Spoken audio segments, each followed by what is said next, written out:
Named Abigail, who turned 4 years old. She spent her birthday, and at least 50 days before that, held hostage by Hamas. Today, she's free, and Jill and I, together with so many Americans, are praying for the fact that she is going to be all right. You know, she's free and she's in Israel now.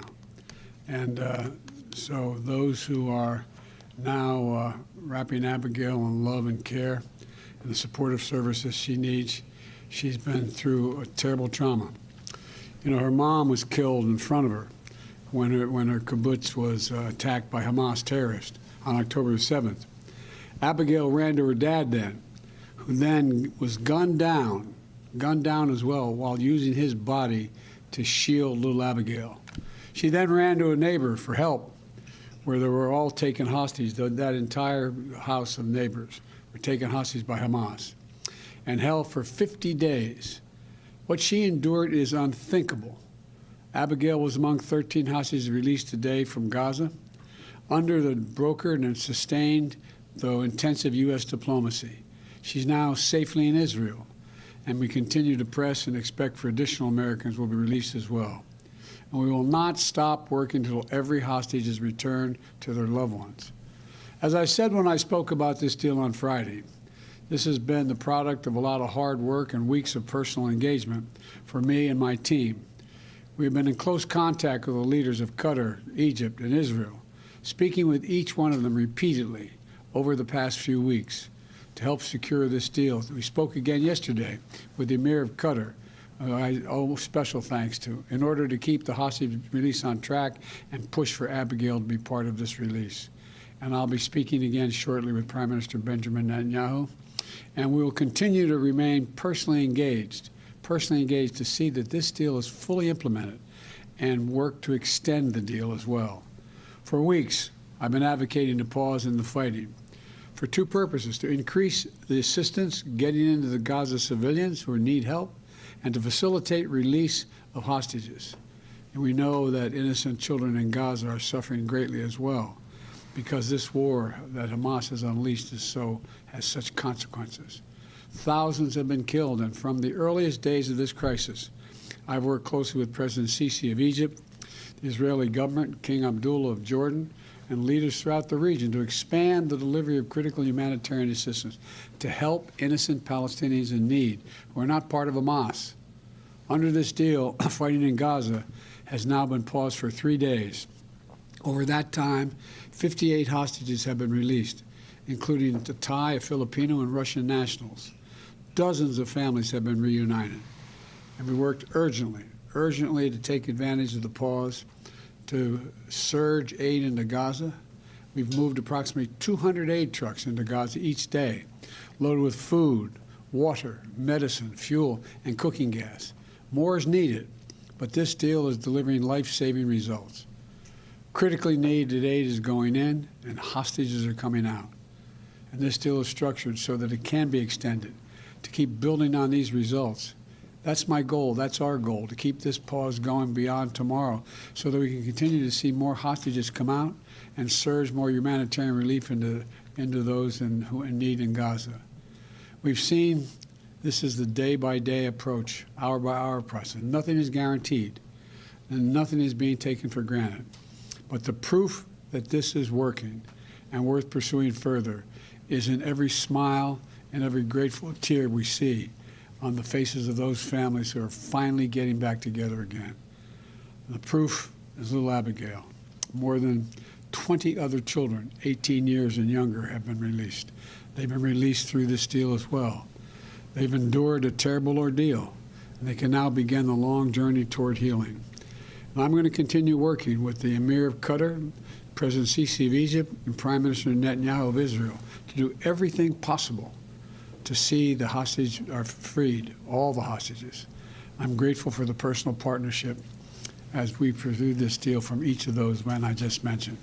And as we've worked together to see all this implemented, and now to try to extend it further. I'll continue working with all our partners to take the hard but necessary steps to build an integrated and more prosperous and more peaceful future in the region, a two-state solution is the only way to guarantee the long-term security of both Israelis and Palestinian people. To make sure Israel and Palestinians alike live in equal measure of freedom and dignity. We'll not give up on working toward that goal. So thank you very much. But thank God she's home. The little, I just can't imagine the enjoyment and I wish I were there to hold her. Mr. President, do you have an update on the other Americans who are being held and any sense as to when they would be released? We are hopeful, but I don't have anything firmly to tell you at this moment. Sir, do you expect that if you are able to use this momentum to extend the pause, have you extracted any guarantees about proof of life for other hostages, or do you have an expectation of how much longer you could push this pause? Well, look, you know the deal calls for every 10 hostages released to extend another day. So I'm hopeful this is not the end. It's going to continue, but we don't know. And but I get a sense that all the players in the region, even the neighbors who aren't and have been directly involved now, are looking for a way to end this so the hostages are all released and Hamas is completely, how can I say it, no longer in control of any portion of Gaza. And do they have control of all of the hostages, or are there still other militant groups that you have to deal with? We think there are probably other militant groups, but we're not certain. Mr. President, how is Abigail doing? What's her physical condition? Do you have any information? I haven't gotten that information. I just wanted to let you know immediately. They were going across into Egypt, as you recall. That was the route. But an older, non-American, elderly woman is very sick and was in need of immediate medical help. So they arranged to cross directly into Israel to be able to take her to a hospital. All I know is that she has been held. I don't know. I haven't seen a photograph. I've just been in communication with my team. But she is safely ensconced in Israel. But there's a lot more work to be done. How many days would you like to see the pause go on for? I would like to see us move to a point where we were able to, well, let me put it this way. I'd like to see the pause go on as long as prisoners kept coming out. All right, thank you all so very much. I know, you know, we have to call you. I know you say, what's he calling me with only 10 minutes or so notice? I said, that's the notice I get, because we didn't know, I didn't want to be having this press conference if they weren't physically, even when they were in the Red Cross ambulance, I didn't want to do it because they were not out. They were still in Gaza. So I don't thank you enough, but thanks for your patience. And I know it's... We're here anytime, sir. All right. Jill, I thank... Happy holidays. Okay, happy holidays to you guys. Thank you, Mr. President. President Biden addressing the nation, talking about the first American hostage to be released by Hamas. She is Abigail Edan, 4 years old, just a little girl. The president saying she's free and she's in Israel now. He also talked about the entire release of all these hostages and the fact that we're on day 3 of 4 of a ceasefire. The president saying he hopes that that can extend. He says, I'm hopeful this is not the end. And he's hopeful that day after day there will be more hostages released. He also talked about critically needed aid getting into Gaza as hostages come out. Let's bring in NBC's Aaron McLaughlin in Tel Aviv.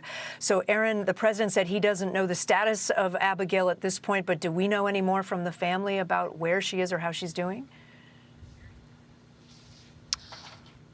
Well, we are waiting to hear from the family. No doubt they are preoccupied, reuniting with Abigail potentially as I speak. What was notable to me there about what the president said was a change in procedure. Normally, what happens when they release these hostages or the hostages are brought through the Rafah crossing into Egypt and then onto an Israeli Air Force base. But the president saying that they had issues. One of the hostages, an elderly, non-American American hostage, Israeli, had medical issues and had to be immediately evacuated to a hospital. And so the hostages, including Abigail, were brought directly into Israel. That, of course, is notable because up until this point, the hostages that have been released seem to have been in fairly good medical condition, although, psychologically, it's a completely different story. The trauma that each and every one of these hostages has endured. One Israeli military spokesperson saying that there's not a single one of them that doesn't have either a loved one still in Gaza or a family member that was killed in front of them on October 7th, as is the case of little Abigail. And they don't know, many of them, if they even know at this point, if they're aware of the kind of trauma, if they're aware of the loved ones that they lost on October 7th. So all of that they're having to work through at this point. No doubt Abigail's family is going through this process. She's getting the specialized medical care and treatment that is necessary. And we are waiting for those first images of little Abigail reunited with her brothers and the rest of her family. Kate. Yeah, Aaron, we're showing pictures of Abigail. We also showed a little bit of video of another family who was reunited in a really heartfelt scene a couple of days ago. We're seeing a lot of video like that. Talk about the big picture here. The president mentioned more than 20 children have been among those hostages released on 3 days of releases now. Who else is being released, and what's happening on the other side of things? Israelis are releasing Palestinian prisoners.